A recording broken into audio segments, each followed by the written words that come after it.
What up, party people? It's your girl, Ellie B, coming at you live from Saudi Arabia. We're back, so let's dive into my time in. So as you know, I was in America for 2 weeks, the United States for 2 weeks, for the 4th of July at my sister's bachelorette party. From there, I went to Spain. Woo! So I flew from Charlotte to Madrid on Sunday the 12th of July, and it was a direct flight, which was delightful. I don't remember much about the airplane ride, which means I must have slept the whole time. So that's good. From Madrid, I then had to get on a train to the fast train down to Alicante. It's like a 2-hour ride. I had a giant checked bag, and I had my bike and a very heavy book bag. So wasn't doing too hot on the stuff department. So I'm journeying all around with my things. It's very, very hot. They're in a heat wave. I'm in leggings. So not ideal because I fly in leggings. And I get to the to the train station. And I'm like, hey, how do I have a bicycle. And he was like, you need to put that in, compartment 17. And I'm like, ugh. Okay. So I go, well, for oversized luggage, it's actually upstairs on the second story of the train, which to me is silly because if it's oversized, it's probably not lightweight. So here I am muscling my bicycle and my checked bag upstairs like a windy staircase up a train, put it up there, and I'm of course freaking out because it takes up the whole thing and I had to lay it flat so it would fit. So then people stacking their stuff on top, and I'm like, Lady Stallion, stop. So anyway, I passed the time. I'm in a little 4-seater with a table with a child and her mom and grandmother, which was fine. I read my book. I read a good majority of my book. It was a 2-hour ride. So I read my book. I just kind of vibed. Got to Alicante and was like, Robert, you better be there. And there better be a taxi because I am not walking from the train station to our apartment because I know how far that is and I'm not doing it. I'm sweating right now thinking about it. So we do get a taxi. Robert meets me there, grabs my stuff. We get a taxi. I haven't seen him in a week, mind you, because he's been up with Sarah and I tour in the north, and I've obviously been in the United States. So then we get back to our apartment and I'm like, wow, incredible. And now at this point it's Monday. And Robert's like, are you going to go to class today? And I'm like, no, I'm not going to class today. Do you it's noon at this point and I've got all this stuff. No, I got to get settled. So I got settled into my routine. I had school every day from 9 to 1:55. Yeah, 1:55, so 2 o'clock roughly. It's roughly a 10-minute walk from our apartment to school. And this summer we had the wonderful added bonus of me training for a full iron, Robert training for a half. So we did a lot of early morning training sessions. The first 2 weeks we kind of grinded it out. We crushed it. I mean, we were up at 5:30. We were going cycling. We were swimming. We were running. I was really running. Then I had a bit of an injury with my legs. So I had some calf pain, and the physical therapist was like, stop running from the bike, because I would go bike 2 hours and then run 30 minutes. And he was like, you gotta stop doing that. You can't do that. So I did end up having to dial it back, but we found a 50-meter pool, which for those of you who don't swim, that's great. It's like if you were training to run the 100-meter dash, but you only had the length of a bedroom to train. That's how it is here in Riyadh. And then to find a 50-meter pool is finding the length of the race. Not really, but you at least can practice a bit more. So that was really nice. And then walking there, you had to walk up this big hill. Speaking of hills, Robert was like, this is a mecca for cyclists. I'm like, okay. So we go. I don't know what cyclists love hills so much. They must all be sadists or something, but it was horrible. I was pouring sweat. It was so bad. I was really, it was a 6% gradient for 4 kilometers minimum is what it said on the sign. The road sign was 6% gradient for at least 4 kilometers. I'm like, you could measure that out in a car. Why am I on the bike fighting for my life? So we're going and it just doesn't stop. I mean, you just stay. There's no flat spot to I'll pull over and rest. No. So we had to go through all these little cities to then get to this long stretch that all these cyclists go on. We saw so many cyclists. Not a lot of women. Not a fan of that. But I'm talking hundreds of other people. We were there very early. So we were returning home when they were all going out. And I'm going, do you guys not have jobs? It's 7 o'clock, right? I'm trying to get back by 8 so I can shower and get to school by 9. What's your job? So we're going And the hill never stops. Wasn't a fan. We went another route, but I was like, let's avoid the long hill and just do like a short hill. Like tall but short. So like short in length of time it takes to do it. Long as in like very tall. So we did it and then it ended up in a tunnel. And I'm like, well, I don't want to be in a tunnel. So I turned around. Then towards the end of our time in Alicante, we discovered a flat coastal road, which was delightful. So we did a 3-hour bike ride there, 3.5, almost 4 really. All around like the coast. We ended up going up some hills because Alicante is very hilly. The whole region is very up and down, cliff-like, as it were. So we did end up doing a hill, but that one was the 3-hour bike ride was really good. 3.5 ended up being 4, but it was nice. Like we got to see some cool stuff, and the coast was gorgeous. So we saw some beautiful beaches. Apparently, they have a snorkeling trail. I didn't know about that. So overall, the training part wasn't that terrible other than the fact that I was just exhausted. I mean, I was so tired. And then I had to go use Brain. Brain had to be used for Spanish. Brain melted a lot. A lot. But then after class, I'm so sorry, lady. We got in at 4 a.m. I'm jumping the gun.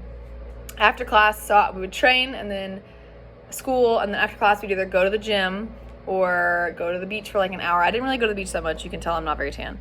Didn't go to the beach as much as I wanted to because then I also needed to like do schoolwork and do some stuff that I have in the future here in Riyadh that I have to get working on and write my book and all that jazz. So didn't really beach as much as I wanted to. We did kayak one day and that was really nice. Robert got sunburned, but that was on the swim. He swam and got sunburned.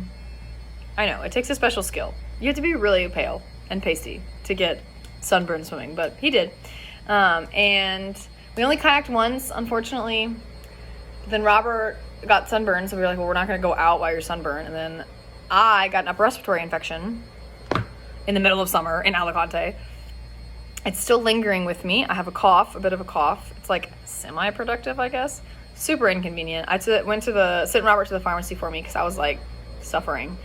And the guy was, excuse me, the guy was like, here, and just gave him literally a bottle. I swear, if it didn't have a label on it, I would think they just mixed up honey and syrup and just gave it to me. I mean, it was like honey flavored syrup. It was super gross. And it was supposed to help. I don't think it did. It was 3 times a day, 15 milliliters. I don't think it helped, but here we are. We still have a little bit of a cough, lingering cough, but I've decided to say screw that because I'm tired of not doing things. So we'll see.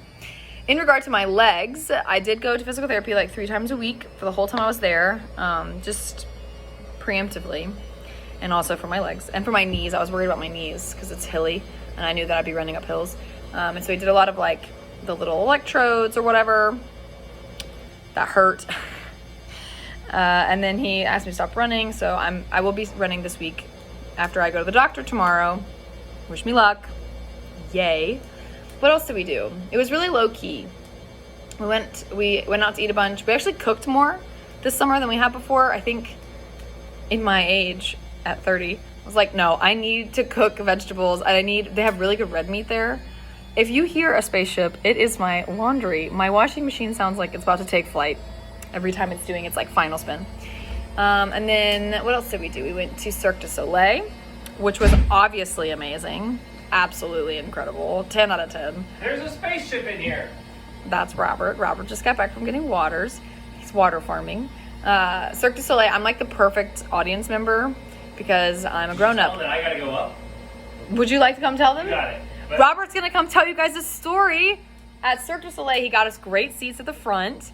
And what happened, Robert? I didn't tell you this. This is the best part. I just got to us going to Cirque du Soleil. Yeah, so we got there. We had great hot dogs. I don't know if you said that. Oh my gosh, yeah, I forgot about the hot dogs. I had like 3. You had 3, I had 2. I mean, I was just inhaling them. They were delicious. Anyway. I don't know what it was. It was like the consistency, the bread. The bread was so good. buttery. Yeah. It was because they were boiled.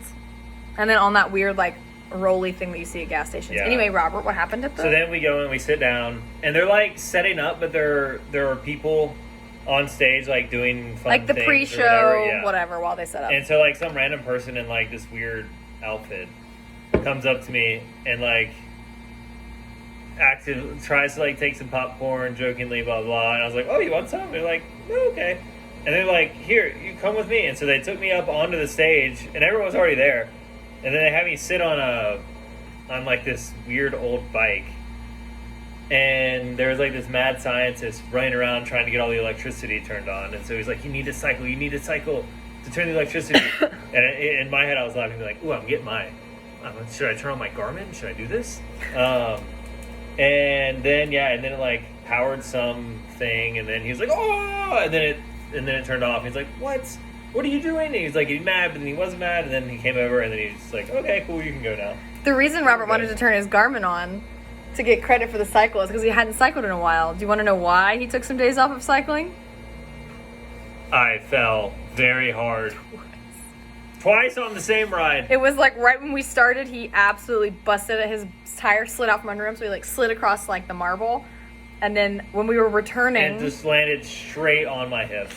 When we were returning, there was a guy pressure washing the bike path. I wish I had a video because I'm actively going, Robert unclip, Robert unclip, Robert unclip. But I'm like, well, we have plenty of time. He's looking at us. He's making eye contact. He's gonna move out of the way. He did move out of the way, and Robert didn't unclip, so he just tipped over. Oh, so funny. It wasn't, I mean, he's okay. Good times. And this was guest star with Rob. Guest star with Rob. Robert. Anyway, I'd forgotten that you'd fallen and everything. This is why I need him to sit in on these things. I like completely had forgotten all this stuff. What else did I forget? I don't know what else. I open water raced. You'll see pictures of that. I swam a 4K. I threw up. Robert swam his longest open water, which was 2 kilometers. Motion sickness? He got motion sick in the waves and threw up mid-swim, but he did continue and finish, so props to Robert. Anything else? Oh, on one of our rides, I got pulled over by the police for running a stoplight, and they tried to charge me 200 euros, and I was like, guys, this isn't me, chief, like, I can't do it. And they were refusing to speak English, and my Spanish is, not really. Un poco. Un poco. Not great. I think that's pretty much it. It was a pretty low-key time, don't you think? Yeah. Yeah. I saw Our park was cool, not the best. We liked last year's. Last year's was better. This year had one air conditioning unit in the bedroom, and it was hot as hell everywhere else. Like, blister. But it was also a heat wave in Alicante, in all of, like, Europe. I saw 2 jellies in one of my swims. I also found a passport photo of an Asian man, Southeast Asian man, and I am keeping him. He's in my lunchbox, and he is my patron saint of swimming now. I think I'm going to name him something ridiculous, like Julius Caesar or Aquaphorius or something.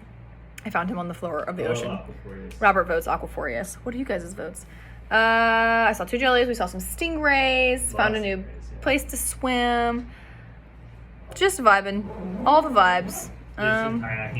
We kayaked once, literally once. Robert's now in the den, in the living room, putting together bicycles. Attempting to. Anyway, we're back in Riyadh now. Our flights got all boogered up. British Airways, I'm coming for you. We had to fly instead of just flying direct from Madrid back to Riyadh, which exists, we drove to Madrid, stayed in Toledo. I forgot to say that. We drove to Madrid, stopped in Toledo for the night, walked around the town. It was very toasty warm. Saw a bunch of old things, and we're like, well, that's nice. We should go. So then the hotel was really cool. What did we do? We eat something good. We ate at a cute little vegan shop. And then from Toledo, we drove to Madrid. And then we had a lot to do because we had to pack all of our belongings and everything was overweight. So we got to Madrid. We had Madrid to London, London to Doha, and then Doha up to Riyadh. Pool we found? Yeah, I did. Well, because the reason we needed to find the pool was because of jellyfish in the ocean and because the gym we joined, which was a great gym, it's huge, had a pool. And we were like, hell yeah, a pool. And it was like a lap pool. And it was a lap pool. The picture had like lanes. We were like, heck yeah. We got there and it was not even 20 meters. It was like 15 meters. It was like, I pushed off the wall, did like 3 strokes, and was at the other wall. I'm like, all right, I think I'm going to get sick doing this. But we got to Madrid airport. We had all of our stuff. We got there at 7:15. Our flight's at 10:35. Because I was like, we have 2 bags to check and 2 bikes. Like, we're going to get there early. Well, they didn't even open up the counter. Didn't open up the counter until, I don't know, call it 8:30, 8:45. And I'm like, okay, so we actually start boarding at 9:55, so like in an hour. And we're 10 people deep in this line. So we finally get up there and we're like, hi. And And I'm saying, hi, you know, hola, tenemos cuatro, I don't know what bag is. I don't remember what bag is. And they were like, equipajes or whatever. No, it's a different word for luggage. And she was like, okay.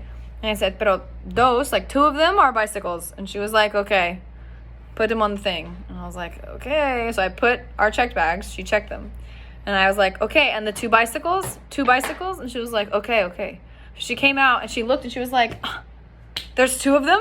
And I'm like, yeah, there's 2 of them. That's dos, 2 bicycles. And she was like, oh, okay, hold on. And then she started typing. She called someone else. At this point, I'm like, all right, it's like 9 o'clock. We haven't eaten yet because the airport hotel breakfast doesn't open until 8 a.m. You're in an airport hotel. What? Anyway, I digress. She called someone else. She was like, you will need to pay. I'm like, that's fine. It's a bike. I get it. And she was like, but just for one of them. And I'm like, now that doesn't make sense, but okay, whatever. I would like to get on this airplane, please. I am ready to be home. I have been away from my apartment for 6 weeks. Time to go. And she was like, okay, let me call someone. I'm like, no. Because we had tried to do it online the night before. And it was like, can't do that. Got to do it at the airport. And I'm like, so we go.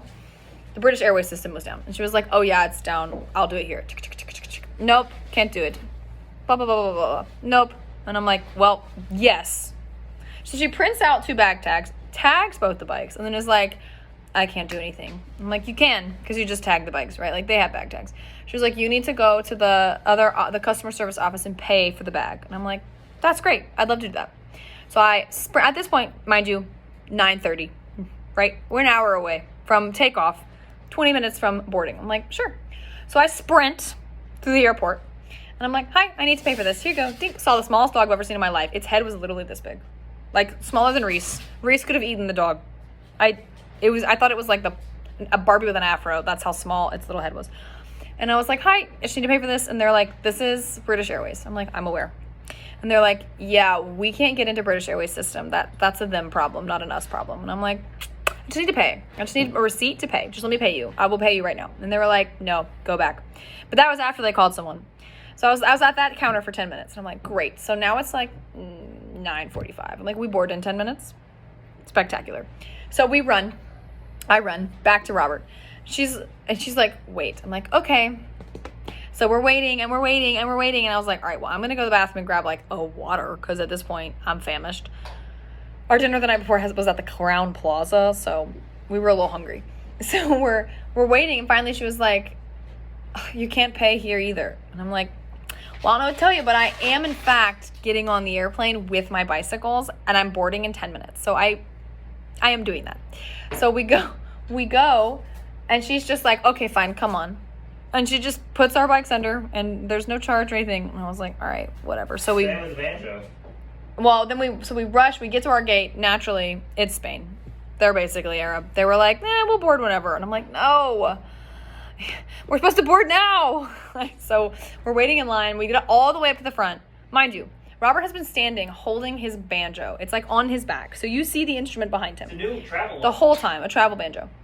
The whole time he's talking to this lady at the front desk. The whole time we're talking to customer service, everything. He has a banjo. And she says, do you have any other bags? And he says, just my banjo and like this like little suitcase. And she's like, okay, go away.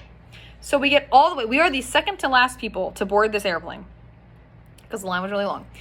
And the people said, you can't bring a musical instrument on the airplane. And Robert was like, well, I'm going to. So, well, I don't know what you want me to do about it. And they're like, no, you have to buy another seat. And he was like, no, I'm not going to do that either. Long short of it is, they were like, well, this is the rule, but honestly, we don't care, so just go. But the next airline, Qatar Airways, isn't going to let you have the banjo. And he was like, okay.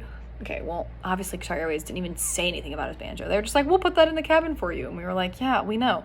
So we get to London. London's a 4-hour layover. Huzzah. So we just ate and like kind of wandered a bit. Got into the Qatar Airways, vibed. The terminal for like, I guess just the Middle East in general and London Heathrow Airport kind of sucks. Our breakfast was like kind of gross. It was not even really breakfast. It was like a shitty pizza and avocado toast with like tomatoes and stuff. It was basically pico de gallo with a little bit of guacamole. I digress. Anyway, we went on our plane. Our layover in London Heathrow, 4 hours. Our layover in Qatar, in Doha airport, was like 36 minutes. We landed late, because we took off late, because why not? We landed at 12:42. The plane touched down at 12:42. Our flight to Riyadh from the Doha airport started boarding at 12:45. If you were going to guess who was going to be stressed out, the answer was me. I was not having a good time. And I was really tired because at this point it's like, 12:42 in the morning. So we are sprinting through the airport because naturally we land in C terminal and we have to go all the way to A terminal. So we are like running through the airport. We have all of our stuff, sprinting. Are our bags going to make it? We get there pouring sweat and they're like, last call. But there's a huge line. And we were like, goody two-shoes. So we get there, they let us through, and Robert's like, our bikes, and she was like, everything's good to go. Everything will arrive. And we were like, go team. And it did. Everything was fine. Qatar Airways did a great job. Somehow they were delayed, but also on time. Then we got to Saudi. Everything was fine. It's just like a 2-hour flight. I was pooped. Absolutely pooped.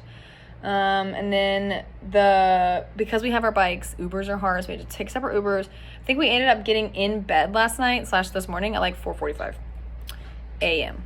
So we're a little sleepy. We do have a massage booked tonight that they're coming to our house at like 9.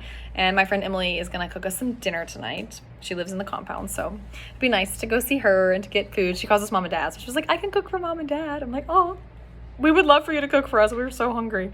And we got a lot done today so far as well. We got a new bedspread. We went to the grocery store. I'm doing my vlog, so very busy time. Oh, also, a little sidebar. Robert and I did that long bike ride I was telling you about, and it was okay. By the end of it, I was like, I got to get off this bicycle because I had a respiratory infection. When we got done, our phones, like our watches, like were giving us our stats, right? Like, oh, your max heart rate, your min heart rate, whatever. And it told me that my load, whatever that means, was like 295. And Robert's load was 16. So he was performing at the level of an elite athlete. And I was apparently performing at the level of like a beginner. And I'm like, well, that's rude. So we think something's obviously not correct because what do you mean? I was so offended. But my Garmin tells me all the time. After my swim, my Garmin was like, Well, after my half iron, it was like maintaining. I'm like, oh, maintaining? Maintaining what? This is what I'm training for. Like, what are you talking about? I digress. All in all, good trip. We're gonna probably maybe look at other places next summer, just because I feel like Alicante's running its course. Last summer kind of put a damper on a bit of everything. But maybe if I'm not training and I can actually go on the beach more, it'll be more enjoyable. We'll see. So just keep it in mind. Got a lot going on here. We're not traveling very much. Robert might have to travel for work, but I'm not going. I need to sit still and I need to train. I have a doctor's appointment tomorrow, like I said, and a meeting with my coach, my Ironman coach, afterwards. So wish me luck on that. My little shameless plug here at the end, if you're still listening and watching, my 4th book in my Shadowfire series comes out on Wednesday. Nope, not on Wednesday. On Thursday, 13th of August. So head to Amazon, buy the paperback version, buy 5 of them for your friends. So yeah, that's us. And I'll check back in maybe 2 weeks.